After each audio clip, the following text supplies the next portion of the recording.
우크라이나 전쟁 발발 이후 소란스러워진 국제 분위기에 중국과 러시아가 더욱 혼란을 가중시키고 있습니다. 일본 방위성은 다수의 러시아군 함정에 일본 열도를 반 바퀴 도는 항해를 실시했다고 밝혔는데요. 비슷한 시기에 중국 군함 역시 일본의 주위를 마구잡이로 휘젓고 다녀 군사적 긴장감을 높였습니다. 일각에서는 이러한 모습들이 우크라이나를 침공하기 전 상황과 너무나도 흡사하다는 주장도 나오고 있었습니다. 일본과 러시아는 쿠릴열도 문제로 영토 분쟁을 겪고 있어 이 말에 신빙성이 더해지고 있는데요. 이에 일본은 뜬금없이 미국 하와이에서 열린 림팩에 역대 최대 규모로 참가한 대한민국 해군을 조명하기 시작했습니다. 위기감을 느끼고 있는 일본이 5년 가까이 이루어지지 않았던 한일 정상회담을 적극적으로 추진하면서 안보 협력을 강화해야 한다는 목소리를 높인 것입니다. 그러나 일본의 다급한 요청에도 우리나라는 일본이 그간 우리에게 저질렀던 만행들을 생각하며 다소 회의적인 반응을 보였는데요. 무슨 일이 일어나고 있는지 자세하게 알아보겠습니다. 최근 우리나라가 속한 아시아는 군사적 위기감이 어느 때보다 격하게 고조되고 있습니다. 중국은 남중국해에 대한 야욕을 본격적으로 드러내며 필리핀과 갖은 마찰을 빚고 있고, 하나의 중국이란 이름으로 대만을 위협하면서 미국과 날카로운 대립각을 세웠는데요. 북한은 잇따라 미사일을 쏘아올린 데 이어 핵실험까지 감행할 것이라는 전망이 나오고 있습니다. 이처럼 주변 국가에서 걷잡을 수 없이 긴장감이 증가하자 한국과 일본 국민들도 국방력을 강화해야 한다는데 이견이 없었습니다.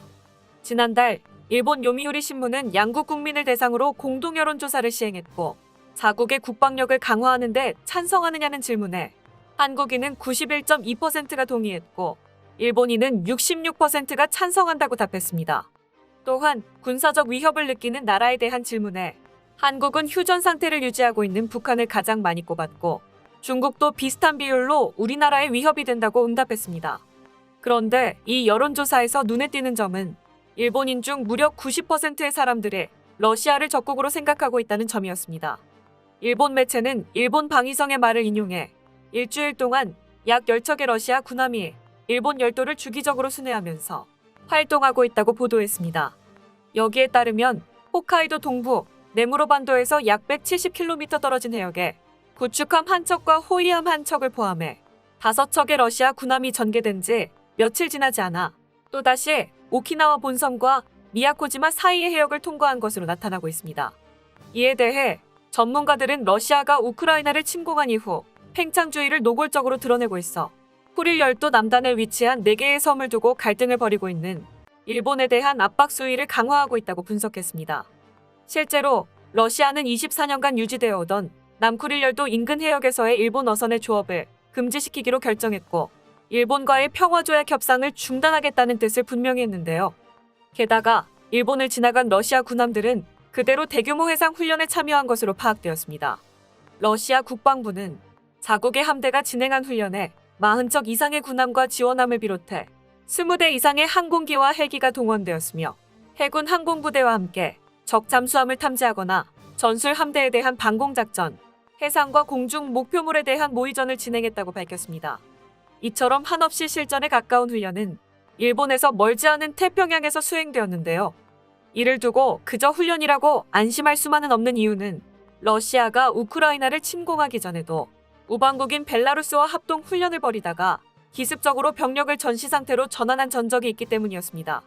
그러나 이보다 더 큰 문제는 러시아에 이어 중국까지 일본의 그네를 에워싸며 활동을 벌이고 있다는 것이었습니다.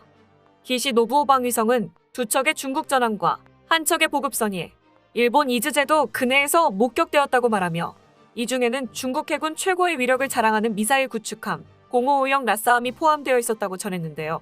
일본 방위성은 라싸함이 지나간 이즈제도가 일본의 수도 도쿄에서 500km 떨어져 있고, 이는 라싸함에 탑재되어 있는 YJ-28 순항미사일의 공격 범위 아니라고 밝혔으며, 중국 해군의 무력 시위를 중단해야 한다고 비난했습니다.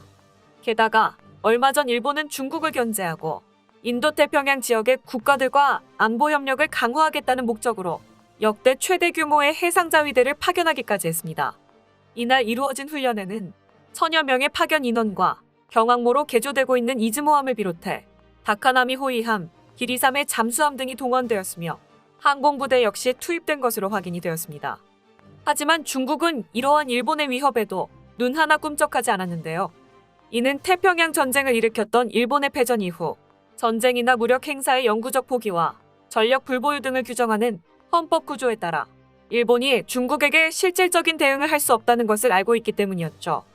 오히려 중국은 일본을 비웃으며 최신의 대형 구축함 055형 라싸함을 필두로 세 척의 함선과 함대를 구성해 일본 인근의 전 해역을 한 바퀴 순회하는 해상 훈련을 벌이며 맞불을 놓았습니다.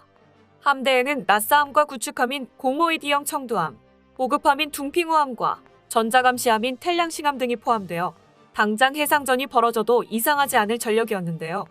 일본 방위상은 마치 사전에 계획된 것처럼 러시아의 군함이 일본을 지나가기 무섭게 중국 선박에 연달아 동중국해에서 태평양으로 이동해 오키나와 남부섬 부근을 통과했으며 중공군 전투기 역시 이곳에서 포착되어 동향을 주시하고 있다고 발표했습니다. 그러나 제임스 브라운 템플대 정치학과 준교수는 일본의 해상자위대만으로는 러시아와 중국 함대의 움직임을 모두 추적하는 데에는 부담이 있으며 특히 중국은 단지 러시아를 지원하기 위해 이런 행동을 벌이고 있는 것이 아니라고 지적했습니다. 그의 말에 의하면 중국이 최근 들어 일본에 대한 무력 시위의 강도를 높인 가장 큰 원인은 일본이 대만의 방위성 공무원을 파견했기 때문인 것으로 보이고 있는데요. 이에 대해 다즈강 헤이룽장성 사회과학원 동북아 연구소장은 대만에 일본 공무원이 배치될 수 있다는 것은 일본의 정책 전환을 보여주는 것이라며 중국은 경계태세를 유지해야 한다고 강조했습니다. 이어 그는 공무원 배치 효과에 따라 일본은 향후 추가적인 행동을 취할 수 있고 다음 단계로는 현역 군인이나 자위대 장교뿐 아니라 고위급 공무원이 대만에 파견될 수도 있다고 예상했는데요. 다시 말해 대만에 대한 일본의 지나친 간섭이 중국의 심기를 건드렸고 이해관계가 맞아떨어진 러시아와 중국에게 압박을 받고 있는 것입니다. 여기에 대해 일본의 국민들은 중러 동맹의 강화는 우크라이나의 다음으로 일본을 생각하고 있는 것 같다. 러시아와 중국이 있는 동맹은 일본에 있어서 전략적 악몽이며 평화헌법이나 미국만 믿고 한가로이 있다가는 돌이킬 수 없는 결과로 이어질지 모른다고 말하면서 언제나처럼 동향 파악이나 분석만 하고 있을 것이 아니라 실질적인 대응책을 마련해야 한다는 목소리를 높이고 있는 상황입니다. 사태가 이렇게까지 악화되자 일본 방위성은 안보 수준을 강화하는 방법을 모색해야만 했습니다. 하지만 국방력이라는 것은 그렇게 쉽게 짧은 시간 동안 비약적인 성장을 거둘 수 있는 분야가 아니었는데요. 이에 따라 결국 일본은 우리나라에게 도움을 요청할 수밖에 없었던 것입니다. 실제로 일본 매체는 미국 하와이에서 실시되고 있는 다국적 환태평양 합동훈련 림팩에 참여한 한국 해군을 일제히 주목하기 시작했는데요. 기사에는 한국 해군이 역대 최대 규모로 이번 훈련에 참여했으며 대형 수송함인 마라도함과 대한민국 해군 최초의 이지스 구축함 세종대왕함, 한국형 구축함인 문무대왕함 등이 동원되어 있고 특히 이번 림팩에서는 한국 해군의 준장에 처음으로 원정강습단장 임무를 수행한다는 사실들이 게재되어 있었습니다. 언제나 우리나라의 이미지를 깎아내리려 하거나 조롱하던 일본이 보기 드물게 국방력을 인정하는 듯한 태도를 취한 것만 봐도 얼마나 다급한지 알 수 있는 대목이었는데요. 심지어 한국 해군에 대해서는 유독 경계심을 보이며 한국의 군사 전략은 어디를 향하고 있는가라는 글이 발표되었던 것을 생각해보면 믿기 힘든 변화였습니다. 이 글을 작성한 일본 싱크탱크 전략연구 포럼의 회장 후지타니 마사토시는 한국 해군의 잠수함 안창호함에 탑재된 현무미사일이 500km에서 800km의 최대 사거리를 가지고 있다며 이는 북한을 상대하기에는 과분하고 바닷속으로 숨어들어와 도쿄를 포함한 일본 전역을 타격할 수 있다고 말한 적이 있는데요. 그런데 우리나라에게 과도한 자주국방에 길로 들어선다고 표현했던 장본인인 일본은 상황이 심상치 않게 흘러가기 시작하자 갑작스럽게 한일 관계의 개선을 요구하고 있습니다. 현재 일본 정부는 오는 29일 열리는 북대서양조약기구 정상회의에 맞춰 한미일 정상회담을 개최하는 방향으로 조율을 해나가고 있습니다. 사실 기시다 총리의 말에 따르면 한미일 3자회담 이전에 한일 정상회담에 대한 고려도 있었지만 과거사에 민감한 쟁점을 가지고 있는 양자회담을 회피하고 다자회담을 적극적으로 추진하고 있는 것으로 보입니다. 일본 정부는 한미일 정상회담 이외에도 호주와 뉴질랜드를 포함한 4개국 정상회담도 조율하고 있는 것으로 나타나고 있는데요.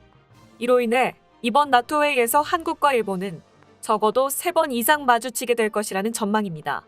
만약 일본이 이대로 중국과 러시아에 대한 갈등을 해소하지 못한 채 군사적 긴장감이 걷잡을 수 없이 높아진다면 지리적으로 바로 옆에 위치한 우리나라까지 휘말릴 수 있는 사태가 벌어질 수도 있는데요.